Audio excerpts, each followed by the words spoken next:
Kalau saya tetap mendukung, kalau memang PDI mau, ya yakin, dan Bu Mega mau, ya bagus dia maju lagi sebagai calon presiden.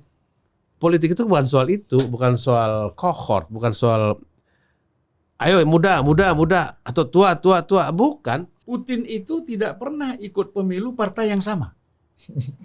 Setiap dia ikut pemilu presiden, dia selalu ganti partai. Karena orang memilih dia, bukan memilih partai.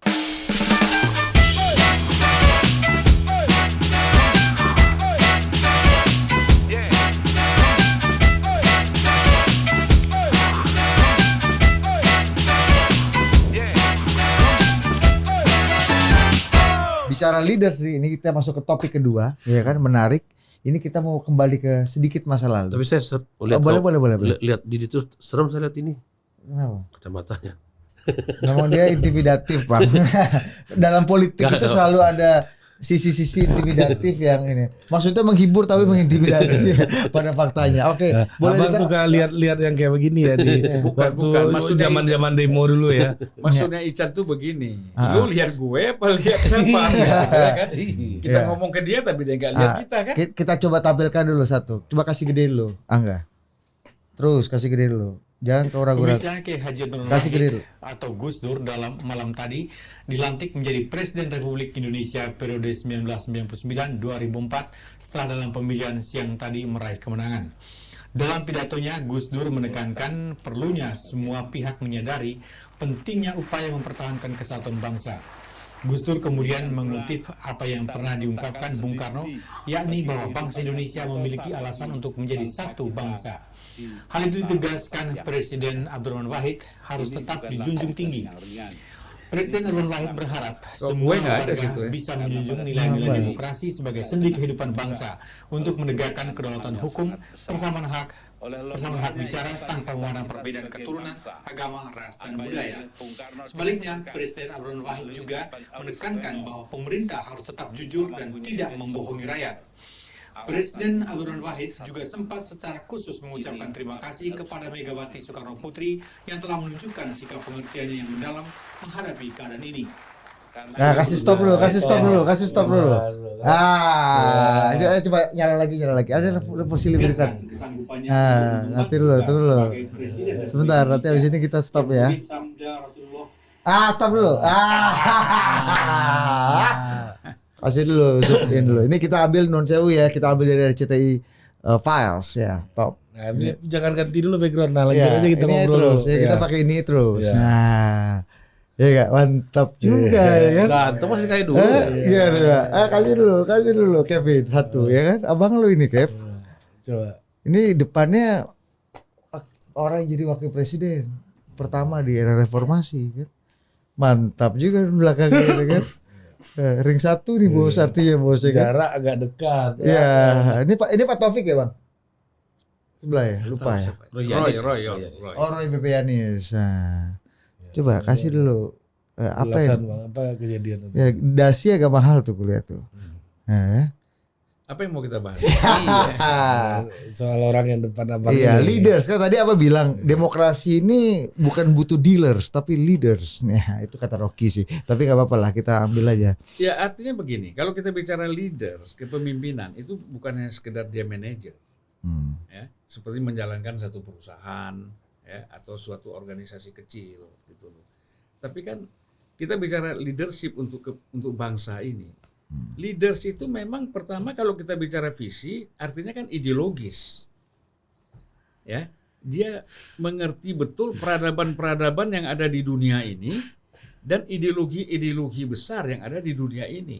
Bahkan sekaligus dia memahami persoalan filosofis, ya, paham-paham filsafat yang ada. Kan itu kita lihat Bung Karno, Syahrir, Hatta, orang-orang dulu itu kan. Anies Baswedan makanya perlu belajar filsafat. Anies belum, karena makanya harus belajar lagi. Iya. Ya kan? Nah, jadi ini mereka semua mempunyai latar belakang yang luar biasa. Itulah yang kita maksud dengan kita membutuhkan leader yang seperti ini. Untuk apa? Bukan untuk ngecap. Filsafat itu bukan untuk ngecap.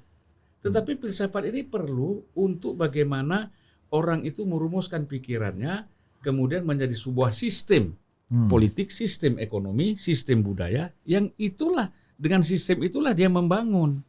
Orang kan nggak bisa ujuk-ujuk bikin sistem. Sistem itu kan ada general normnya, ya kan? Ada aturan-aturan umumnya, yang itu ada di dalam filsafat dan ideologi. Nah, kalau dia tidak memahami persoalan-persoalan seperti ini, bagaimana dia membangun satu bangsa? Makanya Anies bilang visi nggak perlu, misi nggak perlu, yang perlu rekam jejak. Lah, bagaimana?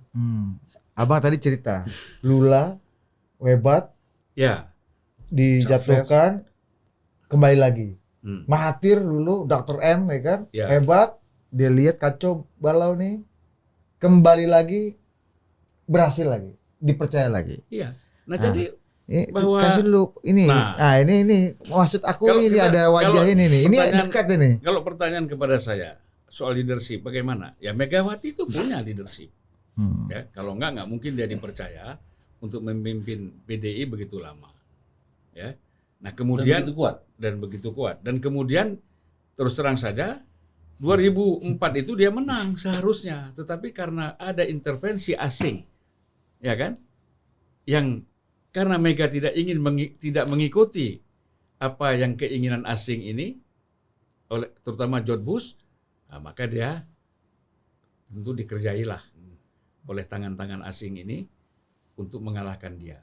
Gitu. Jadi bukan dia kalah, bukan faktor leadership, ada ikut campur tangan asing di dalamnya. Ini kalau di MPR atau kalau di Pil 2004. 2004. Artinya Pak SBY dibantu sama asing dong. Kalau logika Kita kan udah abang kita bilang, pakai. SBY kan the golden boy of America. Iya. Iya kan? Masa masih diomongin? Gak usah diomongin lagi. Teknis itu. Itu laten apa manifest? Kau ini teknis terus. Iya, partai politik ngerti gak kau? Aja lah. Ya, make sense gak tadi penjelasan abang tuh Lula, Mahathir, Horta kembali lagi loh bang. Nah di Makanya zaman bang Lula itu jadi presiden tahun 2002. Presiden kita Ibu Mega. Waktu itu Perdana Menteri Malaysia Mahathir Mohamad. Iya. Presiden kita Ibu Mega. Horta Jadi waktu itu jadi begini. Perdana Menteri bang. Kalau saya tetap mendukung, kalau memang PDI mau, ya yakin, dan Bu Mega mau, ya bagus dia maju lagi sebagai calon presiden. Oh oke, Jokowi tidak bisa jadi wakil, oke nggak apa-apa, cari lain siapa, Prabowo misalnya wakilnya, wakilnya Bu Mega, iya kan? Jadi Jelas kenapa itu tidak? jadi tiketnya ya. Masuk itu kan, kemudian partai-partai lain akan ikut, Golkar apa semuanya kan? Ikut Lawannya gabung. siapa? Kemungkinan lawan. Ya lawannya Erlangga lah atau Anies lah. Lawannya Anies. Yang paling pasti punya partai kan Erlangga. Tapi kan Erlangga Tapi sudah pasti punya koalisi kan Mas Anies. ya bisa lah itu gabung semua lah, Golkar gabung ke sini, kemudian PKB, P3 semuanya PAN gabung ke Megawati misalnya. Ya kan? Nah, di situlah terjadi pertarungan untuk untuk maju sebagai calon presiden. Tapi semangatnya Bu Mega tadi, kayak abang bilang itu agak mirip nggak dengan semangat tadi comebacknya Lula, Kalau kita comebacknya lihat Mahathir. pidato-pidatonya kan dia coba lihat potongan-potongan pidato ya dia di dalam medsos itu kan punya semangat, harus turun ke bawah, harus masuk kolom, ya kan? Gitu, tidak boleh menyengsarakan rakyat. Nah, itu kan semua pidato-pidato dia yang punya semangat. Ya, jadi kalau saya kira dia masih cukup sehat lah akal dan pikirannya dan fisiknya untuk tetap bisa memimpin negara ini. Minimal 1 periode gitu ya. Minimal 1 periode. Minimal 1 periode. Oleh karena itu sekarang kan problemnya selalu kan muncul kekhawatiran dari pihak lain, gitu kan? Katakanlah dari bisa jadi lingkungan terdekat juga yang tidak mensupport ini gitu loh. Ya. Nah, jadi kalau kita bicara Mahathir, Lula misalnya, Horta, Horta dan lain-lain, ini Anwar, ya kan itu kan old Anwar iya kan? 76, 77 apa 76. Iya, old politician di era Bu Mega semua ya bang ya. Iya. Dan itu Dan mereka running dan in charge lagi sekarang. ya termasuk JK lah sebenarnya kan. Teman kan nggak bisa maju lagi dia. Kalau nggak kita pasangkan JK sama Mega selesai itu. Selesai apa bang? Ya Mega presiden, JK wakil misalnya, tapi kan JK nggak bisa maju lagi. Cocok benar itu kan. Kembali lagi kita zaman Mega sama Hamzahas dulu kan. Islam terakomodir semua, nasionalis bergabung, udah nggak ada lagi itu perpecahan sebenarnya. Nah inilah saya kira pikiran-pikiran kita untuk bangsa ke Jadi depan. politik kembali ke generasi yang lebih tua gitu ya. Loh, sebenarnya bukan persoalan kita bicara tua atau muda, Pak Ican, Bung Ican ya. Kita bicara persoalan kebutuhan. Ini bicara kebutuhan. Mahathir, Momentum sejarah gitu ya. Mahathir misalnya dia bukan comeback untuk ingin berkuasa, tapi memang ini dilihat Malaysia kok makin turun, saya harus balik. Anwar Ibrahim juga begitu. Kenapa sih? Apa dia ambisi untuk menjadi itu? Tidak. Tapi dia lihat bahwa saya punya semangat untuk membangun Malaysia ini supaya lebih maju. Kita lihat kan pidato-pidato dia itu. Soal korupsi, soal segala macam. Nah, Mega itu kan punya semangat seperti itu juga. Kenapa tidak? Nah, makanya kalau saya tidak mau melihat dari faktor usia, tapi faktor semangat dan tanggung jawab untuk kepentingan bangsa dan negara ini. Ya. Nah, jadi kalau orang seperti JK misalnya, kan dia sempat ditolak di MK kan, ingin comeback lagi, nah, kan nggak bisa. Itulah. Ini orang-orang yang merasa punya tanggung jawab untuk kepentingan bangsa dan negara. Wisdom dan pelajaran apa Bang yang menurut Abang masih sangat relevan dan bisa jadi value penting ya? Dari orang yang Abang kenal ini kan masa kritis awal reformasi, masa transisi demokrasi yang penting kan, di mana bangsa Indonesia modern, demokrasi modern kita di set up gitu kan Bang. Kalau kita sehari ini bicara krisis waktu itu mungkin krisisnya juga lebih nggak berat jauh kali ya. lebih ringan daripada. By the way, saya waktu itu ada di sini tapi di balkon coba sebagai pemimpin redaksi sebuah media. Iya. Jadi saya lihat begini, ini kan kita terkesan sudah terpecah belah kita, ya kan? Ada upaya-upaya untuk terus membenturkan antara kekuatan yang namanya kelompok Islam dengan nasionalis. Dua kelompok mayoritas di dalam negara kita. Nah ini kan orang kalau kita ini terus ribut, ini nasionalis dengan Islam ini ribut, pasti negara-negara tetangga kita yang punya kepentingan ingin merusak kita itu senang sekali, kan gitu. Nah oleh karena itu dengan munculnya Megawati, dia ini orang yang bisa mengkonsolidasikan berbagai macam krisis dan konflik-konflik yang ada di tengah-tengah masyarakat kita. Saya ambil contoh itu kan. Mengapa dia ngotot? Akbar Tanjung jangan maju Wapres. SBY jangan maju Wapres. Biar Hamzahas. Kenapa? Dia ingin supaya nasionalis dengan Islam itu bersatu. Saya saksi itu. Itu Aksa Mahmud tiap hari datang ke kamar saya. Tolonglah kalau bisa Pak Hamzahas. Kepentingannya lain dia. Dia ada kepentingan bisnis sama Hamzahas. Itu lain lagi kan. Tapi kan kalau Mega ini kan melihat bukan faktor itu. Mega ini melihat dari segi faktor Hamzahas ini figur Islam yang ada sekarang di Indonesia pada saat itu. Di selain Gus Dur, ya kan? Gitu. Jadi oleh karena itu dia mengharapkan betul, dia ngotot betul supaya Hamzahas inilah yang menjadi wakil presiden. Dan meskipun secara ideologi dan basis perjuangan agak diametral ya dengan Bu Mega punya. Ini Bang ya. Termasuk Hamzahas juga banyak kritik-kritik dia kan soal presiden perempuan dan lain-lain. P3 kan keras waktu itu. Tapi Bu Mega tidak melihat itu. Demi kepentingan bangsa ke depan bahwa kita harus sama-sama. Bantu saya, kan gitu.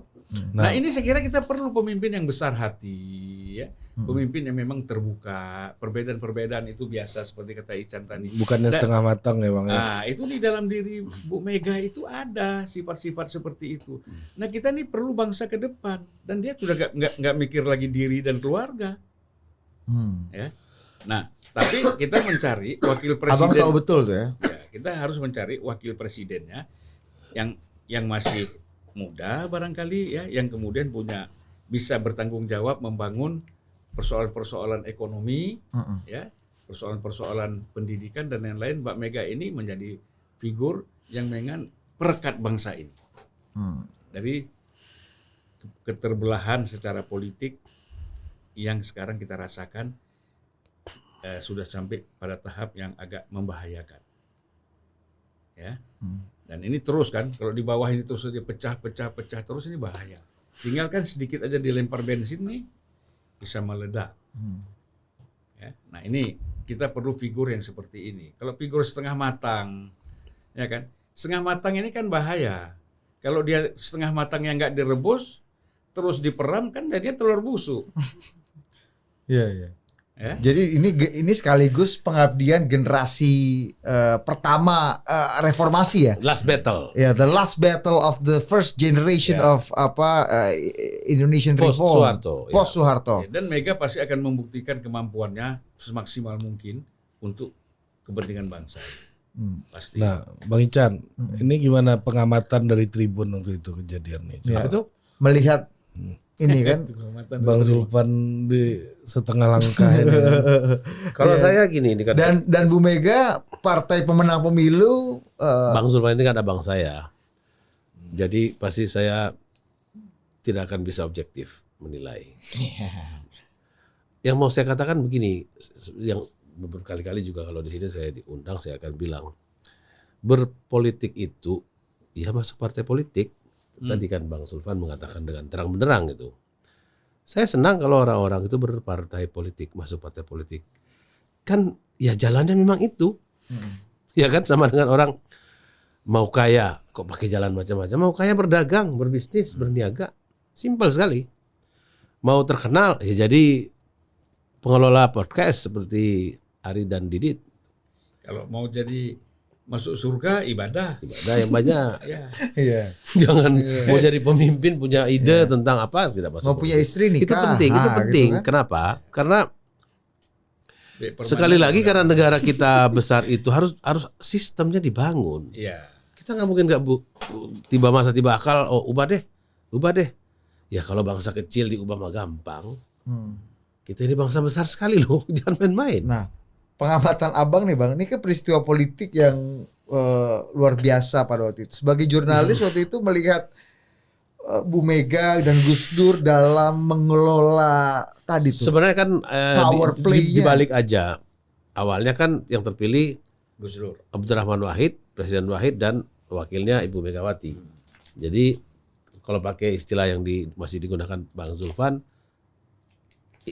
nasionalis Islam dan nasionalis sekuler lah ya, atau terus habis itu dibalik lagi polanya.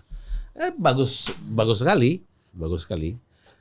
Ya, tetapi kan habis itu kita memasuki sebuah medan yang lebih liberal gitu, demokrasi kita. Bagus juga sebenarnya asal konsisten. Masalahnya kita ubah-ubah di level yang teknisnya, misalnya ada yang saya selalu heran itu. Kenapa kita nambah dapil terus? Di negara maju itu, ya maju demokrasinya lah ya. Dia punya ruang parlemen Bang. Kan dari dulu segitu aja. 100 tahunan mereka pakai. Karena nggak nambah-nambah. Kan bilangan pembaginya yang ditambah. Kita kan nggak. Wah pengumuman tuh pokoknya di dapil kabupaten, dapil provinsi, dapil pusat. Tambah terus. Mau sampai kapan? Nah, Bang Wali sini dulu Bang, ini Bang. Gimana Bang lihat?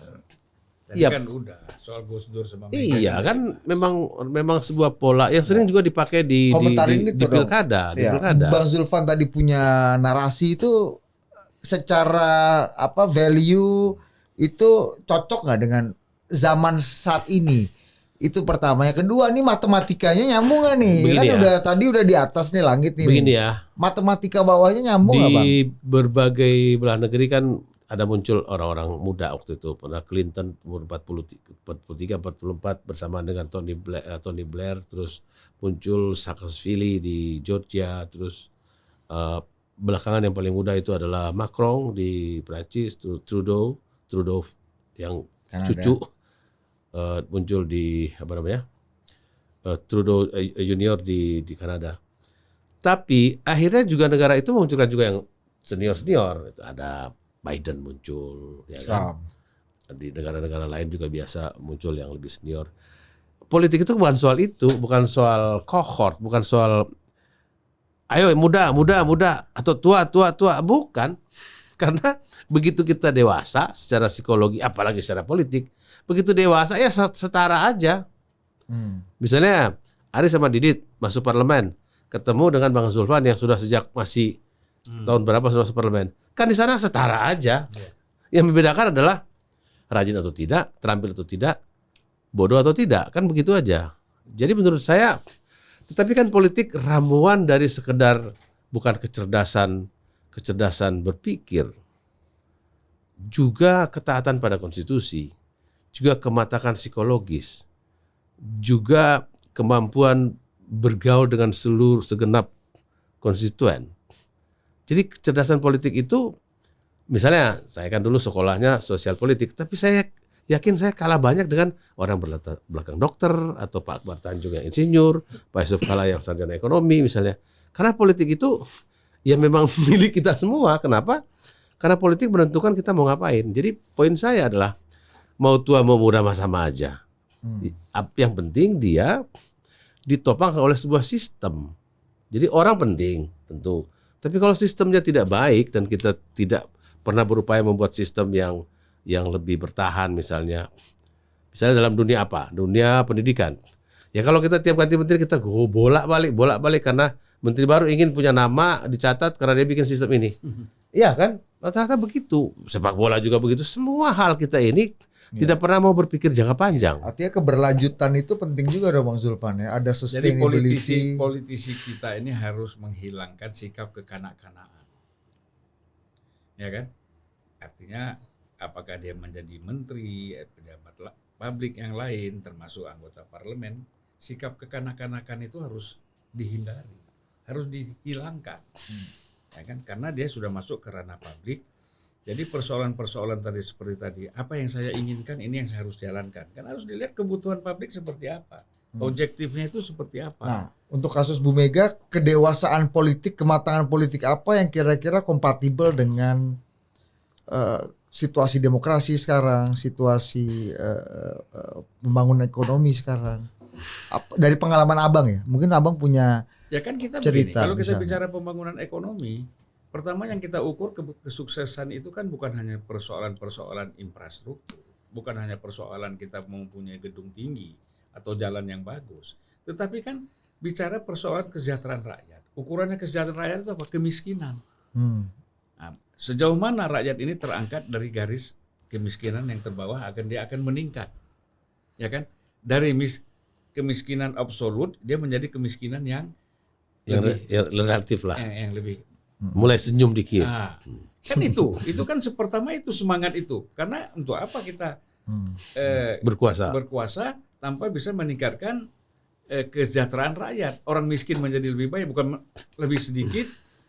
Dan kalau bisa menjadi tidak ada lagi yang miskin, tidak ada lagi orang di bawah garis kemiskinan, tapi paling tidak yang basic need-nya dia sudah terpenuhi. Nah, ini kan salah satu kesuksesan yang dilakukan oleh Xi Jinping misalnya. Jinping itu kan sukses mengatasi kemiskinan di Cina, dan karena dia serius, dia datangi daerah-daerah miskin itu, ini harus dirubah. Dan kemudian dia uang banyak. Ya, begitu juga saya lihat Putin di Rusia. Gitu. Saya tanya sama orang-orang Rusia. Jadi Bang Zulfan mau pemimpin yang kuat. Ya, Bang ya. Ya, saya lihat misalnya, kenapa rakyat misalnya elit elit di Rusia, ataupun kita lihat misalnya kelas menengah di Rusia itu tetap menginginkan supaya Putin yang memimpin. Makanya Putin itu tidak pernah ikut pemilu partai yang sama. Setiap dia ikut pemilu presiden, dia selalu ganti partai. Karena orang memilih dia, bukan memilih partai. Partai komunis itu selalu dapat di bawah 15% dalam pemilu. Ya, dia selalu bikin partai baru, Putin ini. Nah, kemarin akan coba supaya bagaimana kelompok Islam misalnya bisa menggerus suara Putin dengan ada calon perempuan dari Muslim itu maju misalnya. Nggak berhasil juga. Jadi apa? Memang Putin inilah yang dianggap oleh orang Malaysia, orang Rusia saat ini, orang yang memang mampu membangun dan mempertahankan Rusia itu. Terutama dari apa? Dari intervensi politik Amerika dan Inggris. Barat lah ya. Barat. Terutama Amerika dan Inggris di sini. UK. Nah, jadi kalau kita lihat Putin, mereka mengatakan kalau tidak Putin nggak bisa menghadapi ini. Gitu. Bagaimana misalnya digunakan namanya NGO yang ada di Rusia. Ya kan bikin demo segala macam. Oleh Putin dilarang langsung. Nggak ada. Dan uang-uang yang masuk ke NGO dilarang semua. Karena dia tahu ini adalah alat asing untuk merusak pemerintahan Rusia pada masa itu. Walaupun sekarang sialnya dia udah ada setahun perang sama Ukraina. Ya hampir lah ya. Udah Kagak kali ya. menang-menang ya, belum Ya. menang-menang. Ya mungkin tujuannya juga bukan untuk menang. Nah, artinya kan memang orang ada membuat yang namanya apa? Kalau dalam politik itu kan ada, dalam geopolitik itu kan ada membuat semacam barrier ya. Nah, udah kita berhenti di sini deh. Gitu kan. Nah, dia tahu juga ini kan mainan US ini, dia udah baca nih. Kalau kita lanjutkan terus-terus jadi percuma kita habis energi di sini. Gitu. Nah, jadi itu saya kira ini udah politik dan diplomasi perang tingkat tinggi. Jadi begini, memang berbeda ya kalau Amerika dengan Cina dan Rusia itu beda. Amerika dan Cina itu kalau bicara perang itu dialektis. Ya kan? Saya tekan ini begini, sintesisnya seperti apa. Kalau Amerika kan perang aja. Habis itu saya kalah, saya tinggalin. Buktinya di mana? Di Afghanistan. Sikat terus kan. Habis itu pada akhirnya capek sendiri, pulang dia. Ini sebentar lagi dari Irak dia pulang. Ya, udah capek juga dia. Ya kan, dibombing terus, dihantam terus ya kan. Nah, ini memang kenapa saya katakan Cina dan Rusia itu pakai pendekatan dialektik. Ya karena mereka ideologis. Dia ideologis dalam melakukan gerakan-gerakan dalam melakukan program-program politiknya. Kita masih ada sisa yang ideologis. Ya saya kira ini memang satu hal yang berat ya. Gitu. Satu hal yang berat. Ini kan pikiran-pikiran yang serius. Nah, udahlah kita tidak usah masuk terlalu jauh ke situ, tetapi paling tidak orang ini punya semangat mengatasi problem-problem rakyat. Ya, bagaimana pendidikan lebih baik, bagaimana peradaban kita lebih bagus, bagaimana rakyat miskin itu dari segi kehidupan sosialnya lebih baik, ya kan, ekonominya lebih baik. Nah, Ini narasi abang udah PDI banget tuh kayaknya tuh. kenapa? Kan dulu anggota DPR PDI. Enggak, sekarang artinya kan Kayaknya abang kembali Sebenarnya ke begini, juga apa yang kan? saya pikirkan ini kan persoalan bangsa dan negara. Kemudian cocok dengan PDI itu soal lain. Gitu dong, Ri. Iya dong, Iya, masuk betul. barang itu kan. itu narasi ini yang pengen kita dengar Ya, kan. ini udah kering kita politik kita nih. Ini abang ini kan. Nah, jadi Bu Mega dalam situasi hari ini krusial ya bang. Untuk turun gelanggang lagi ya berarti menurut abang. Atau lebih baik jadi queen maker aja. Tapi gini, saya mau tanya balik kepada Ya. Ari sama Didit. Apakah karena pusing melihat berbagai manuver yang belum kelar-kelar, udahlah, kan total politik itu agak rajin tuh mempromosikan Ibu Mega atau politisi-politisi senior gitu, Bang Zulfan. Kan bisa juga ada alasannya. Bahkan politisi senior yang sering di sini aja nggak dukung Bu Mega. Oh. Nah, tapi kenapa? Namanya pandan apa-apa. Nah, tapi kenapa? Budi bang. Ya, Ari coba. Kan gua terus yang Lu bicara dong, lu kan soal Bu memang Mega nih. calon Mensesneknya Bu Mega. Wah, kan ini udah hitungannya udah jabatan-jabatan gini nih, artinya di labeling langsung kan. Tapi Ya, nggak apa-apa. tapi menurut gue memang ini bang, kita ini kan supermarket, total politik ini kan platform diskusi, supermarket ide, supermarket gagasan, supermarket katalog politisi juga untuk siapa yang nanti akan jadi Jangan pemimpin pakai kita. supermarket lah, political market lah. Iya, supermarket itu kan ada barangnya bang, ada katalognya barang-barang. Mentornya kita udah tahu siapa kan? Apa? Iya, itu. Apa namanya? Carrefour. One stop service katanya. Ada juga ada apa yang ada kan satu mall baru lagi. Iya, tuh, ada- Trans apa? Trans apa namanya? Apa terus apa? Lu kan punya hafal tuh semuanya. Trans Icon. Ah itu. Apa nih membahas apa sih nih sebenarnya? Ya artinya kembali bang, bahwa ya supermarket politik kita ini memang katalognya sudah setahun 2 tahun terakhir ini ya isinya barang-barang itu terus gitu. Kadang-kadang kan kita butuh sale, kita butuh inovasi supaya ada gairah bagi publik untuk bisa dapat inovasi dan barang-barang baru yang atau barang lama yang di rebranding gitu ya. Yang punya kecocokan dengan kita lihat KFC aja sekarang udah banyak tampilan dengan wajah-wajah dan tenan-tenan yang klasik. Gini ya, coba lihat yang saya mau bilang membangun sistem ini, coba lihat proses kandidasi.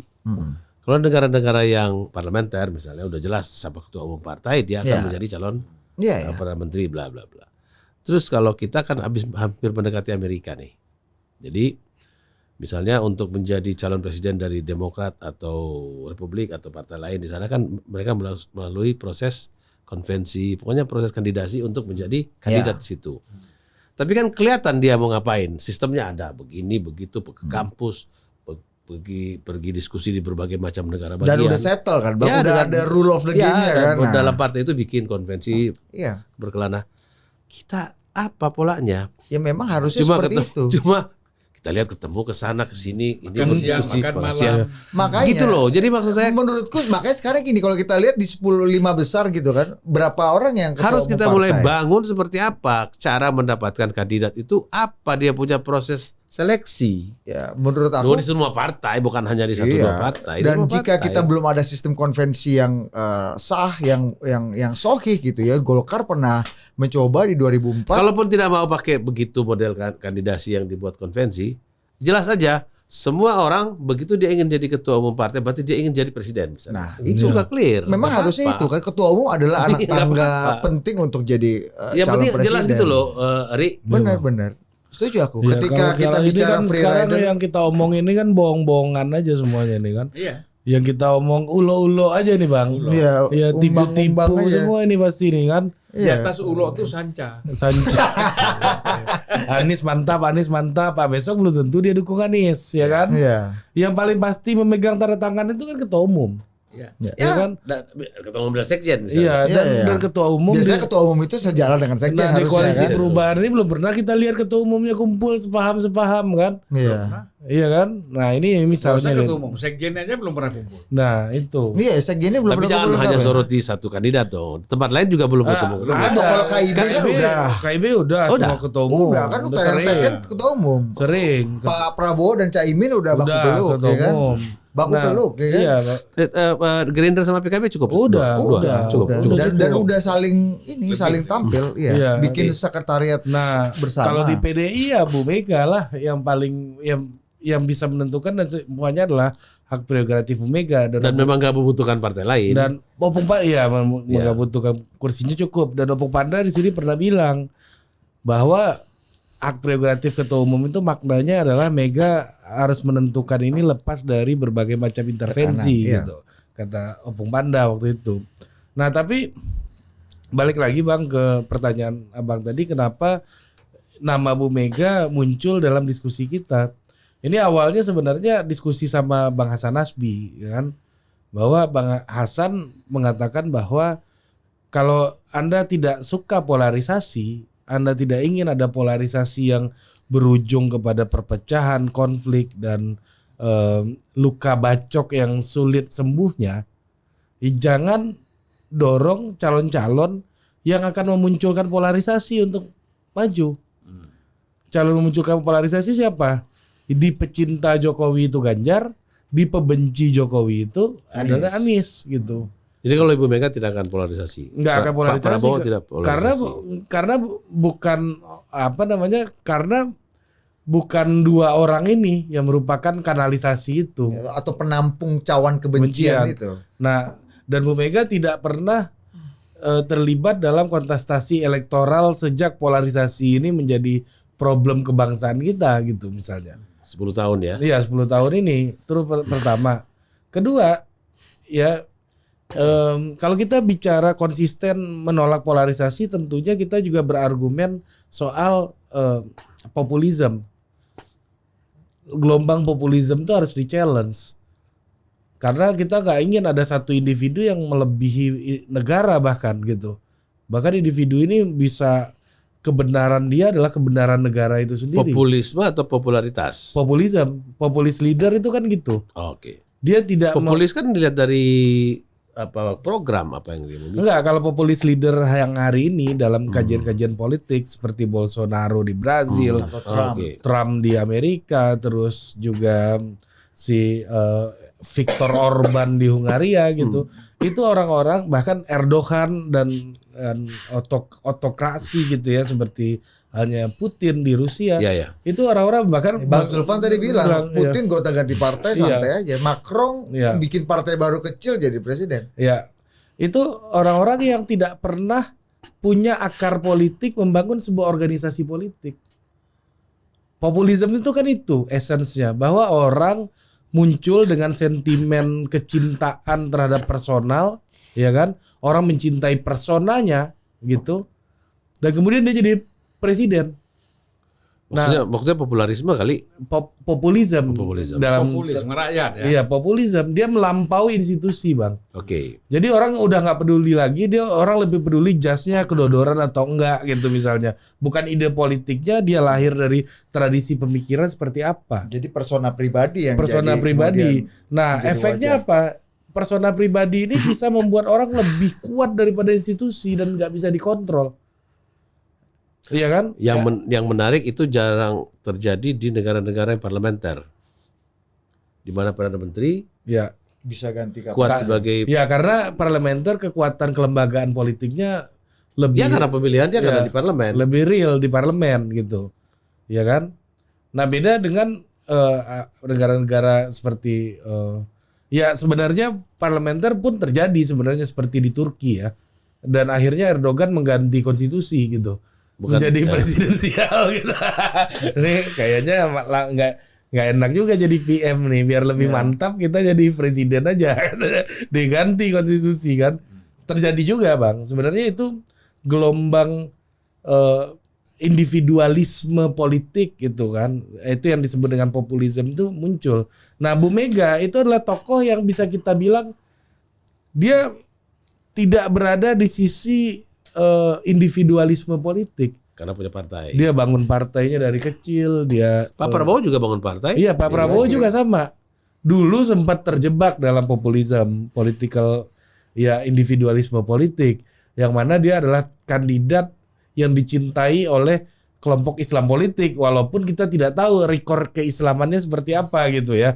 Dia bukan tokoh yang punya tradisi keislaman yang kuat juga Ya, gitu itu kan. kan faktornya begini, kalau kenapa Islam itu banyak ke Prabowo dulu, karena kan faktor kelompok Islam ini tidak suka kepada Pak Jokowi kan. Nah itu Akhirnya larinya ke Prabowo. kanalisasi kebencian tadi, ya kan.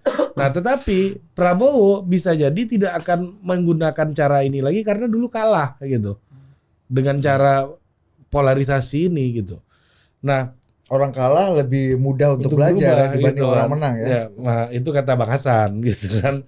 Nah kalau menurut kami ya, menurut saya ya, kenapa nama Bu Mega muncul adalah karena ya itu tadi, orang yang sudah terbukti membangun institusi, dan nggak mungkin Bu Mega dipercaya oleh kader PDI Perjuangan apabila beliau abuse dengan aturan yang ada di PDI ini gitu ya.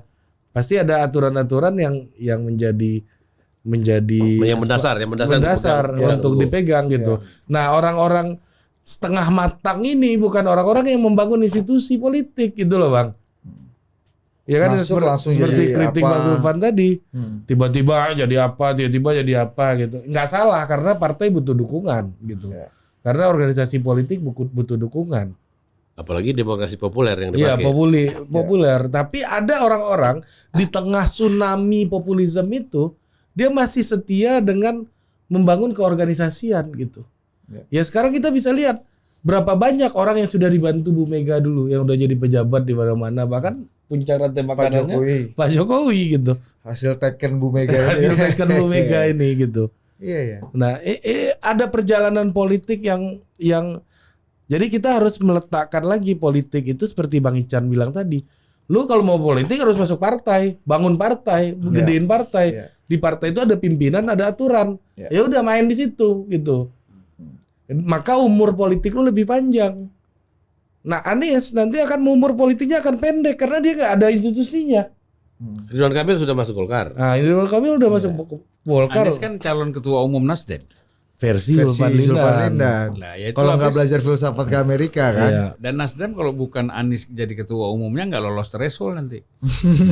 Itu tesis Zulfan Lindan. Kecuali lebih Anies itu mantap menjadi lagi nih. capres. Kalau Anies tidak menjadi capres, kan bahaya buat Nasdem. Ya.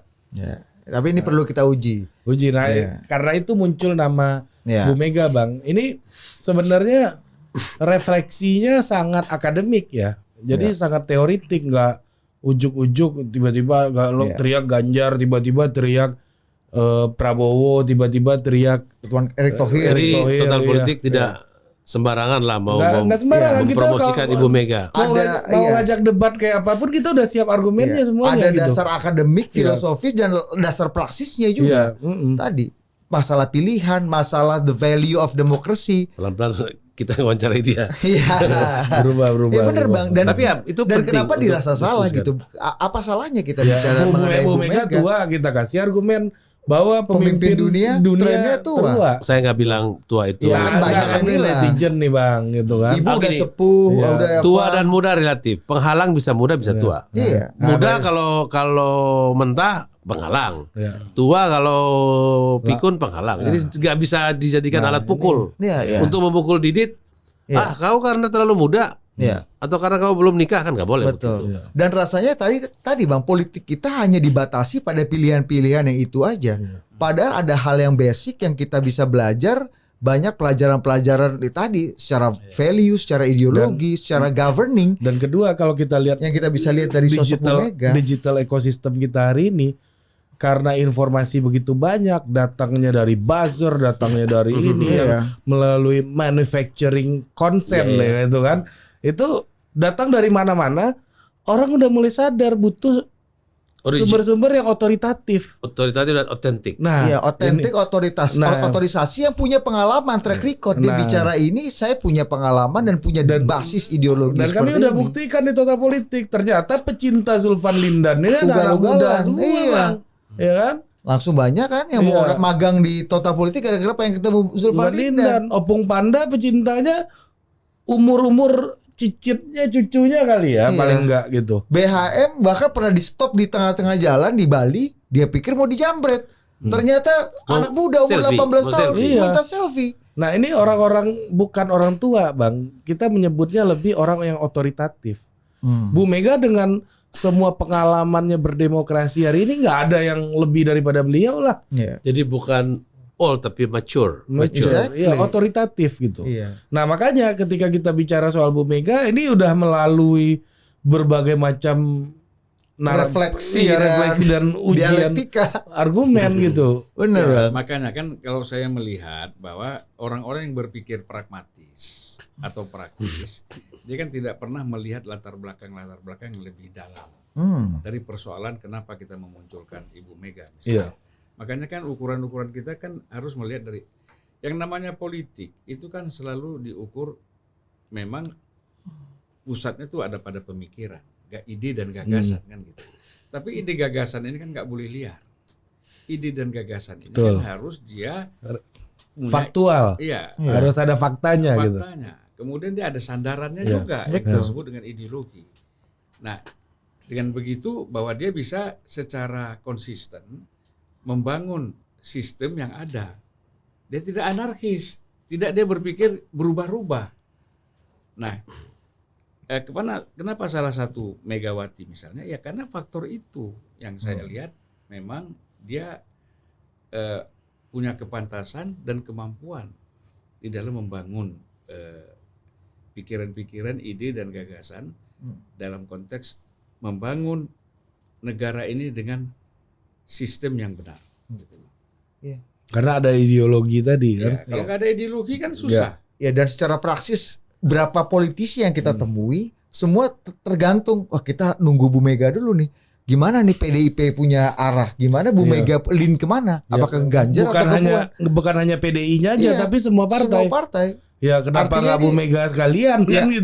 artinya kan fakta politik yang menunjukkan Bu Mega punya magnitudo politik yang besar sekali, bukan hanya untuk PDI Perjuangan, Jadi tapi buat intinya politik begini, Karena Indonesia. perundingan mulai buntu Ya. dalam Iya, karena semua nunggu Bu Mega nih, Bu Mega arah anginnya cuacanya kemana? koalisi kan. Iya, dan kenapa nggak Bu Mega sendiri? Dan deadlock di mana-mana. Iya, ada Mega Prabowo misalnya yang bisa Muncul bisa sosok otoritatif itu untuk memecah deadlock itu, Bang Ijan. Dan nggak ada salahnya. Kita pernah juga bahas di sini bahwa kebutuhan terhadap kehadiran Ibu Mega di dalam kepemimpinan negara ini kan berkaitan dengan tadi satu kebuntuan, kedua ketidakpastian, Ya. ya, Dan dari partai-partai politik yang ada sekarang, ragu-ragu, betul. ya, kemudian yang akhirnya orang melihat seperti tidak ada harapan ke depan ini seperti apa pemimpin yang akan dilahirkan oleh koalisi-koalisi yang ada dalam partai politik ini. Ya.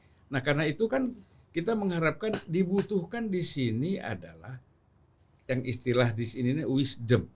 Orang yang bisa arif dan betul-betul bijaksana memikir persoalan kepentingan bangsa dan negara ini, ya. Sehingga mereka semua bisa meredam syahwat-syahwat politiknya, syahwat ingin berkuasanya. Berembuklah bersama-sama duduk ini kayak bagaimana? Ini kan kita belum pernah ini para pemimpin ini berembuk bicara soal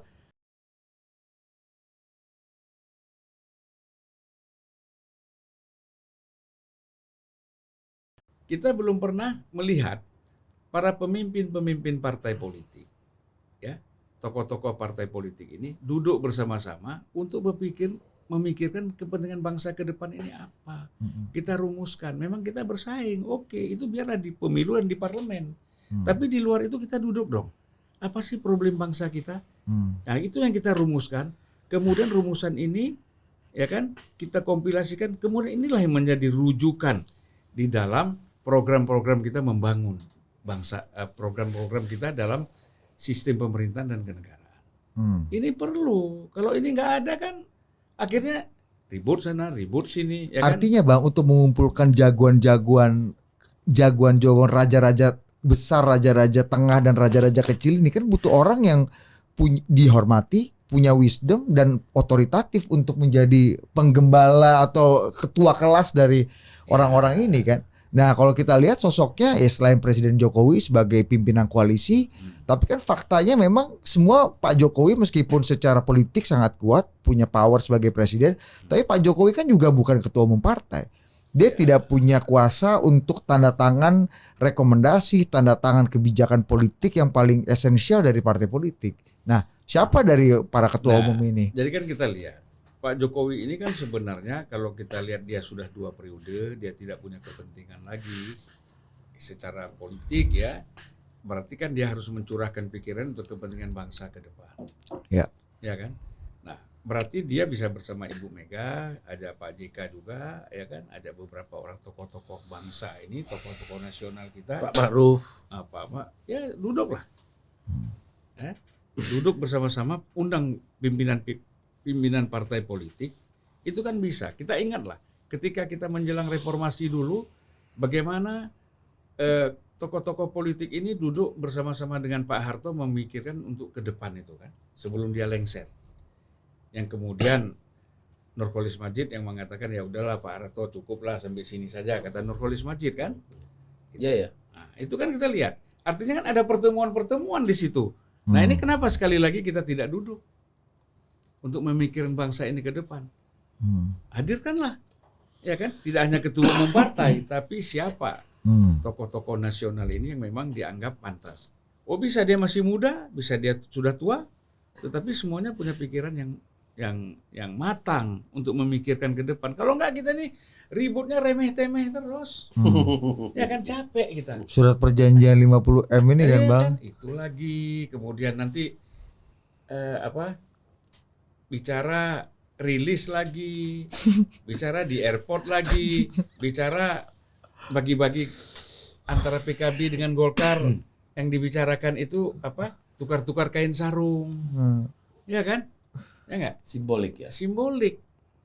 Jadi hal-hal seperti ini menurut saya tidak mendidik juga. Masa ini sih partai politik yang muncul di TV itu gitu kan, ketawa-ketawa, joget-joget, lucu ini.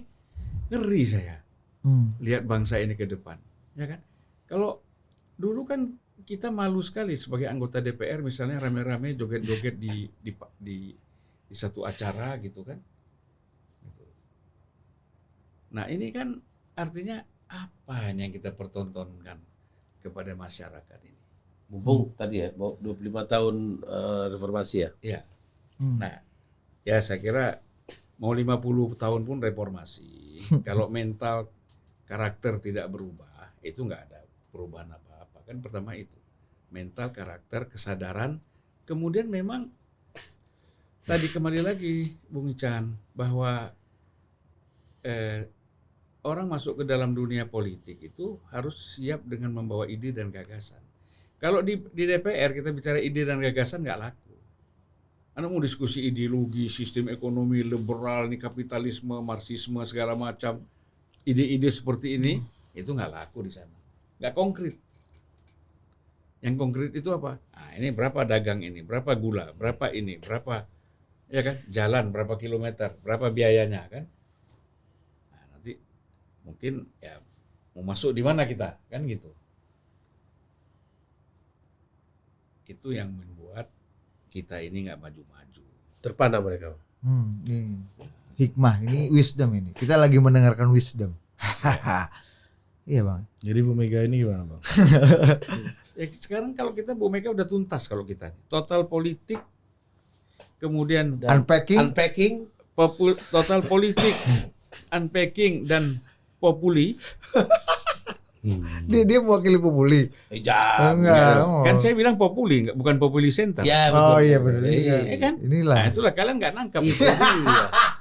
Itu belum matang ini. Iya, belum matang, seperempat matang ini bang. Saya masih mencoba memahami tadi bang. Dia yang Iya. belum matang. Saya ya. menjembatani congornya dia untuk bicara.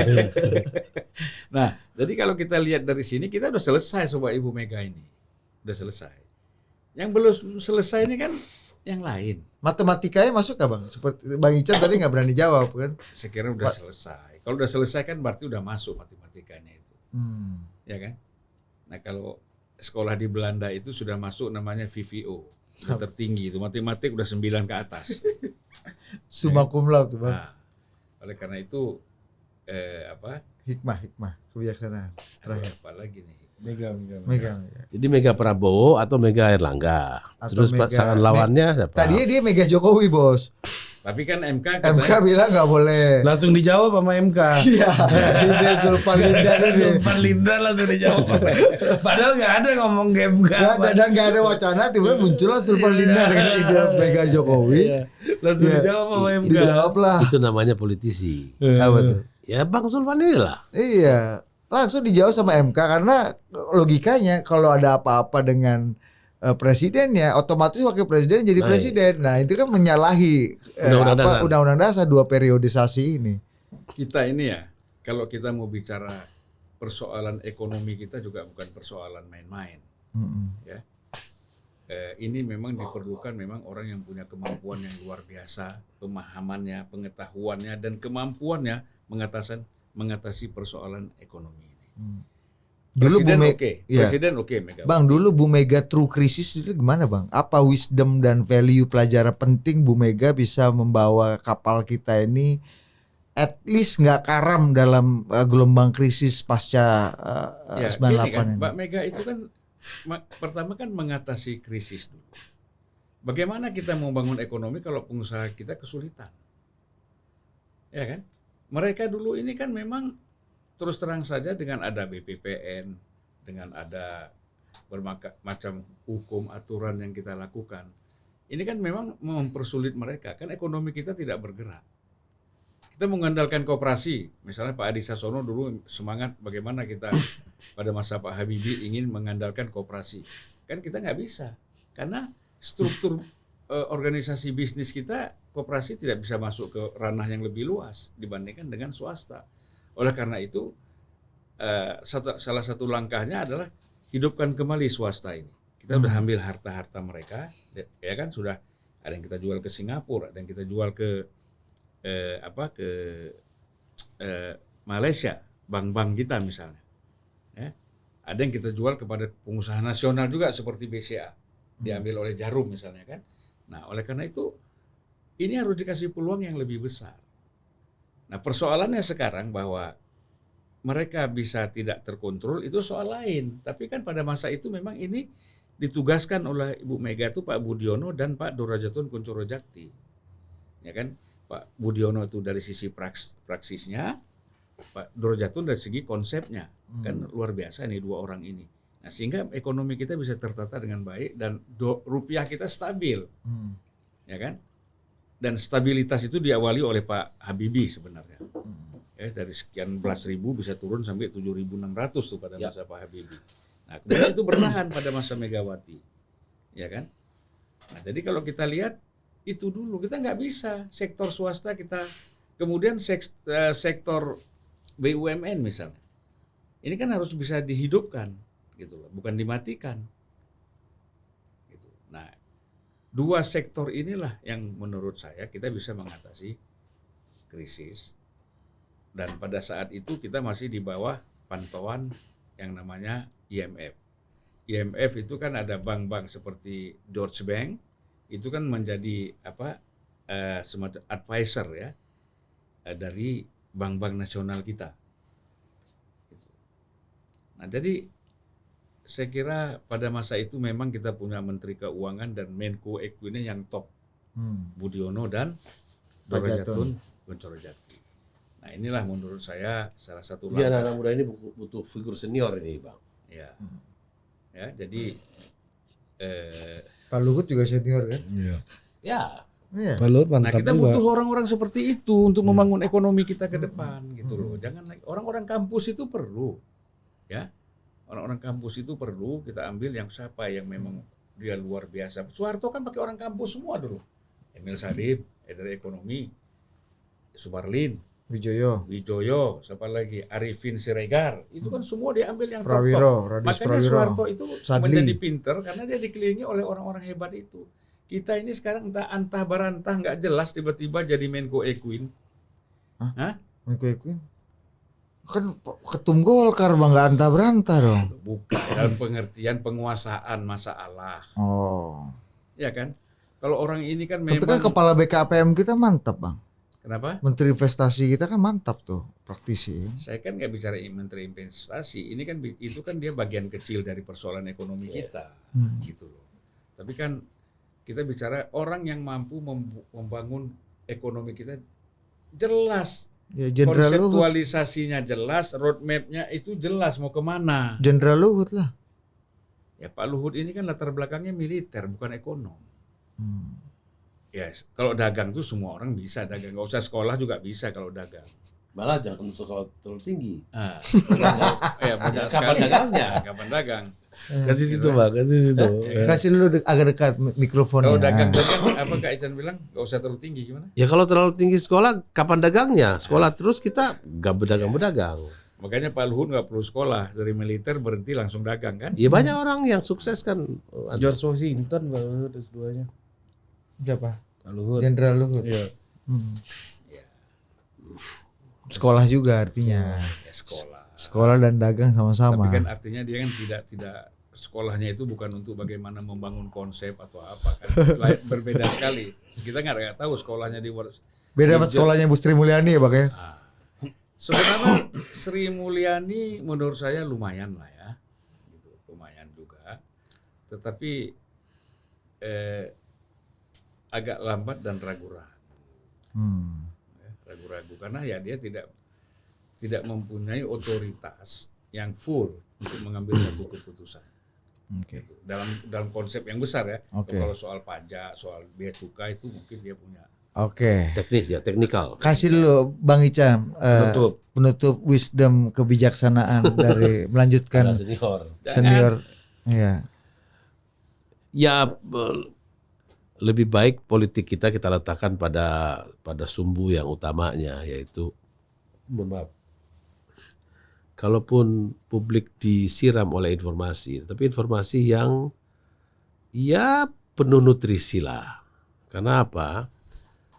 Penangkapan masing-masing orang dengan latar belakang pendidikan berbeda-beda itu berbeda loh. Jadi maksudnya tidak bisa sembarangan kita melempar ide ke publik, karena yang mendengarkan satu pendapat itu kan atau satu peristiwa politik itu kan sampai level yang paling bawah. Reaksinya pasti beda-beda.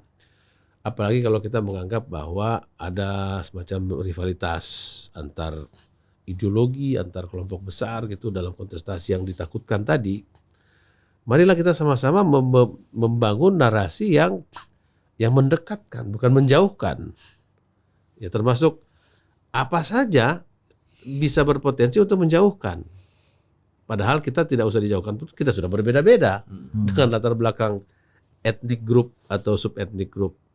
Jadi ya karena politik itu ranah publik yang diisi untuk kepentingan yang sangat strategis, jadi lebih baik itu tidak dianggap bercandaan atau tidak dianggap main-main, bukan soal-soal sekedar tadi Bang Zulfan menyebutnya remeh-temeh, bukan. Kalau kita mau cari referensi nggak usah jauh-jauh ke tahun 55 atau menjelang pemilu 55 itu, belajarilah bagaimana partai-partai itu ada tokoh-tokoh figur-figurnya juga jelas. Gitu loh. Saya kira itu mungkin baik ya, karena dulu untuk mencapai kampung ke kampung, kota-kota itu korannya sangat terbatas. Sekarang ini suaranya Ari sama Didi didengarkan dengan cepat dalam hitungan Dunia. detik ya. Ya, dunia. Jadi maksudnya sarana sudah banyak. Mestinya para politisi punya banyak sekali jalan untuk memperbaiki citra bahwa politik itu bukan barang yang bagus. Politik itu barang yang penting dan bagus. Kenapa? Semua diurus dan diputuskan oleh politik. Politik itu mulia. Yang tidak mulia itu para politisinya. Itu harus dibedakan. Tetapi ketika ada politisi mengerjakan sesuatu yang mulia, tujuannya untuk bagaimana membangun kesejahteraan rakyat, maka itu menjadi politisi mulia. Karena kenapa? Politik itu satu pekerjaan yang mulia. Karena mengurusi orang banyak. Makanya DPR juga kita lihat hotel di sekitar situ namanya hotel Mulia. ya. Karena pekerjaannya mulia. Ya. Oke, terima kasih Bang Ican, terima kasih Bang Zulfan. Oke. Jangan lupa subscribe Unpacking Indonesia dan dengarkan Good Radio, berapa Bang? 94,3 Good Bersama Radio Jakarta. The Good Father. Ya, Ican Lembah. Ya, adios amigos.